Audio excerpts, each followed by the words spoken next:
Hello अस्सलाम वालेकुम, कैसे हैं आप लोग। उम्मीद है खैरियत से होंगे। तो बहुत दिन से कोफ्ते नहीं बने थे तो मैंने सोचा चले कोफ्ते बनाते हैं। तो ये है मुगलई कोफ्ते अंडे के साथ। तो आप इसका प्रोसेस देखिएगा। मैंने चिकन ली है, तो आप चाहें तो इसको बीफ में भी बना सकते हैं और मटन में भी बना सकते हैं। तो ये इसकी चीज़ें देख लें आप लोग। ये हरा मसाला है थोड़ा, ये मिर्चें हैं और प्याज है, हरी मिर्च, धनिया, नमक। ये बोनलेस चिकन है। ये खशखाश है, कुछ लोग इसको खशखश भी कहते हैं। और ये ज़ीरा है, ये लहसुन अदरक का पेस्ट है। तो चलें, ये जो मैं प्याज फ्राई कर रही थी, ये मैंने प्याज पूरी निकाल ली है और अब इसको मैं दही में डाल के इसको पीस लूँगी। इसको एक स्मूथ सा पेस्ट बना लेंगे। ये आप देख रहे होंगे मैंने दही में इसको मिक्स किया है।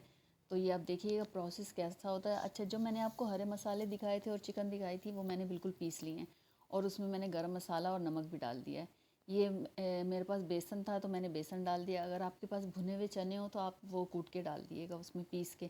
ये 1 चम्मच मैंने जो है बेसन डाला है और इसको ये अच्छी तरह मिक्स किया है ज़बरदस्त किस्म का। और मैंने अंडे बॉयल कर लिए थे। अंडे बॉयल करके उनके मैंने छोटे टुकड़े कर लिए थे क्योंकि इतने बड़े बड़े अच्छे नहीं लगते। और ये अब जो है ये कीमा लिया था जो चिकन का, उसमें ये ऐसे अंडों को फ़ोल्ड कर दीजिए। ये ऐसे ज़बरदस्त से इसको फ़ोल्ड करके आप ये देखें कितने ज़बरदस्त से गोल गोल से बन गए हैं अच्छे से। वो बड़े बनाते हैं तो फिर बहुत बड़े होते हैं, फिर उनको आधा काट के रखते हैं, फिर वो सालन में उसमें मिक्स करते हैं तो फिर वो निकल जाते हैं। जो अंडे होते हैं जर्दी उसकी सालन में फैल जाती है तो वो अच्छी नहीं लगती। चलें, कोफ्ते तो हमारे हो गए हैं तैयार, वो रेडी होके रख दिए गए हैं। अब हम इसका मसाला तैयार करते हैं। जिसमें मैंने प्याज लाल की थी उसी कढ़ाई में आप देख रहे होंगे थोड़ी थोड़ी सी वो लाल प्याज भी दिख रही है। उसमें ये सब मसाले जो घर के होते हैं, धनिया, मिर्ची, प्याज जो भी होता है, ये वैसे मैं डिस्क्रिप्शन में सारी चीज़ें लिख दूँगी तो आप वहाँ से भी देख सकते हैं। ये मैंने लहसुन अदरक और मसाले के साथ इसको थोड़ा सा भून लिया है। थोड़ा पानी डाला है ताकि ये मसाला जल ना जाए। अब इसमें ये कोफ्ते ऐड कर रहे हैं। कोफ्ते ऐड करने के बाद आप देखिएगा धीरे धीरे से ही कर रहे हैं क्योंकि एक तो चिकन के हैं, वैसे ही बहुत जल्दी हो जाते हैं। अच्छा, इसमें थोड़ा सा पानी डाल लिएगा मसाले में ताकि ये लगे नहीं। और इसको चम्मच से मत चलाइएगा, आप ढक्कन ढक के और किसी दस्तरखान से या किसी उससे आप जो है वो उसको हिला लिएगा।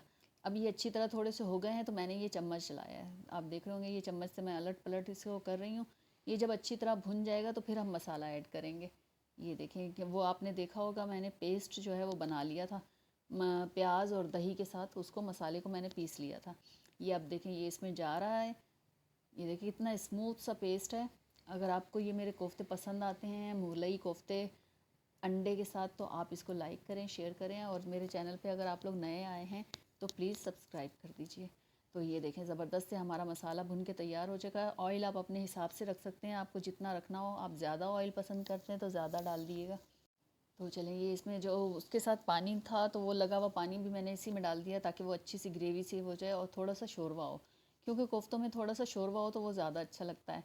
ये मैंने इसको ढक के रख दिया है। वैसे चिकन है ये बहुत जल्दी गल जाते हैं। ये आप देख रहे होंगे, मैं अभी आपको तोड़ के दिखाऊंगी। ये इसकी वो देख लें शोरवे की कितनी आपको रखनी है, पतला रखना है या गाढ़ा रखना है। ये कोफ्ता मैं तोड़ के दिखा रही हूँ, देखिए कितना नरम है। अच्छा, इसमें मैंने कुछ तो अंडे वाले बनाए हैं, कुछ बगैर उसके बनाए हैं अंडे के, क्योंकि वो मेरी बहू और मैं अंडे वाले नहीं खाते और बाकी सब अंडे वाले खाते हैं। तो ठीक है, ये आप देख रहे हो ऊपर से गरम मसाला डाल दिया। ये हमारे कोफ्ते बिल्कुल तैयार हो गए हैं, रेडी हो गए हैं ज़बरदस्त किस्म के। आप लोग देख रहे होंगे। अगर आपको ये पसंद आता है तो मुझे ज़रूर बताइएगा कमेंट में। तो चलें फिर किसी नई रेसिपी के साथ मिलेंगे। ओके, अल्लाह हाफिज़, बाय बाय। आप इसको एंजॉय कीजिए और मुझे बताइए।